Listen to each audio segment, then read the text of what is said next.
৭৬তম Republic day special মিষ্টি। প্রথমে কড়াইতে আমি 1 টেবিল স্পুন ঘি দিয়ে তাতে গ্রেটেড কাজুটা আমি ভালো করে ভেজে নিয়েছি। এবার ওতে 3 টেবিল স্পুন মতো সুজি অ্যাড করেছি।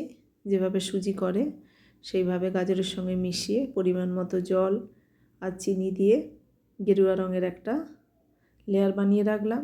আবার কড়াইতে ঘি, সুজি, পরিমাণ মতো দুধ আর চিনি দিয়ে সাদা রঙের একটা লেয়ার বানিয়ে রেখেছি।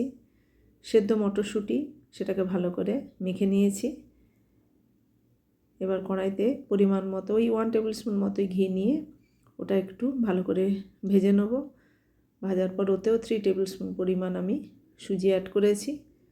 পরিমাণ মতো চিনি, পরিমাণ মতো জল দিয়ে সবুজ রঙের একটা লেয়ার বানিয়ে নিয়েছি। এবার ওই 3টে লেয়ারকে গরম অবস্থায়, হালকা গরম সেই অবস্থাতে এইভাবে আমি হাতের সাহায্যে একটা শেপ দিয়ে ছুরিতে কেটে নিলাম। আর গেরুয়া, সাদা, সবুজ পরপর একটা লেয়ার বানিয়ে রেখেছি। ৭৬তম প্রজাতন্ত্র দিবসে দেশের প্রতি আমার এইভাবে ভালোবাসা জানালাম। সবাই ভালো থাকবেন আর অবশ্যই বানানোর চেষ্টা করবেন। আর আরেকটা লেয়ার আমি এইভাবে গেরুয়া, সাদা, সবুজ পরপর লেয়ারগুলো দিয়ে এইভাবে কেটে নিয়েছি। কেমন লাগলো অবশ্যই কমেন্ট করে জানিও।